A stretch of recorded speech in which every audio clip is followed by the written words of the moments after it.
সম্মানিত ভিউয়ার্স, আসসালামু আলাইকুম রহমতুল্লাহ। আলহামদুলিল্লাহ, আপনাদের কাছে আমার একটি বিনীত অনুরোধ, আমার এই চ্যানেলটি সাবস্ক্রাইব করবেন, কমেন্টে আপনাদের মূল্যবান মতামত জানাবেন, লাইক এবং শেয়ার দিয়ে পাশে থাকবেন। ভিডিওটি কি স্কিপ করবেন না, পুরো ভিডিওটি দেখবেন। আজকে আমরা জানবো কুকুর পালন ও ছবি সংরক্ষণ করার বিষয়ে ইসলাম কি বলছে। খ্রিস্টান বা হিন্দু ধর্মে কুকুর পালন করায় বা ছবি রাখার কোনো রূপ নিষেধ নেই। খ্রিস্টানদের প্রভাবে যারা প্রভাবিত হয়েছে তারা খ্রিস্টানদের অনুকরণে কুকুর পালন করা এবং ছবি রাখা শুরু করেছে। সেই দেখা দেখি দিন সম্পর্কে অনভিজ্ঞ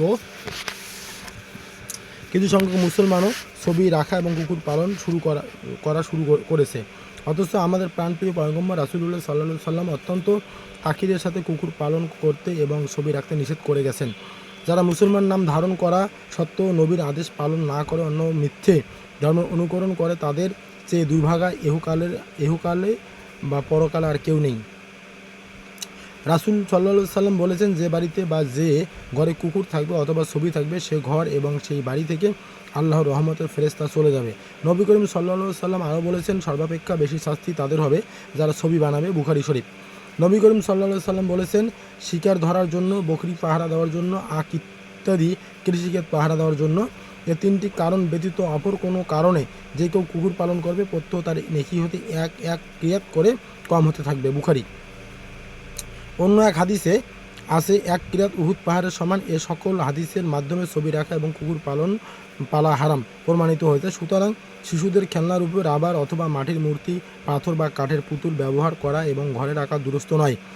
কোনো ছেলের কুকুরের বাচ্চা পালার শখ করে, কিন্তু কিছুতে তাদের এ শখ মুরব্বীদের পূরণ করা উচিত নয়।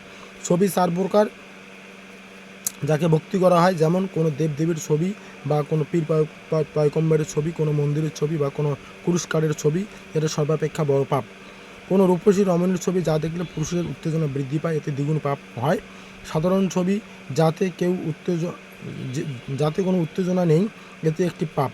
নির্জীব পদার্থের ছবি, কোনো মিথ্যে ধর্মের ধর্মীয় চিহ্ন না হলে সেইরূপ নির্জীব পদার্থের ছবি অঙ্কনে বা রাখায় কোনো পাপ নেই। কুকুর এতই অপবিত্র জীব যে কুকুর কোনো পাত্রে মুখ দিলে সে পাত্রটিকে 7 বার পানি দিয়ে 1 বার মাটি দিয়ে ধোয়ার নির্দেশ হাদিস শরীফে এসেছে। কিন্তু দুঃখের বিষয়, ধর্মজ্ঞান না থাকার কারণে আমরা অনেকে এমন নাপাক জিনিসকে ঘরে স্থান দিই। তো সম্মানিত ভিউয়ার্স, আমরা জানলাম কুকুর পালন ও সংরক্ষণ করার বিষয়ে আল্লাহর রসুল এবং ইসলাম কি বলছে। আশা করি আমরা এটি যথাযথভাবে মেনে চলার চেষ্টা করব। আপনাদের কাছে আমারও আকুল আবেদন, অবশ্যই আমার এই ভিডিওটি স্কিপ করবেন না, পুরো ভিডিওটি দেখবেন এবং আমার এই চ্যানেলটি সাবস্ক্রাইব করে দেবেন। আসসালামু আলাইকুম রহমতুল্লাহ।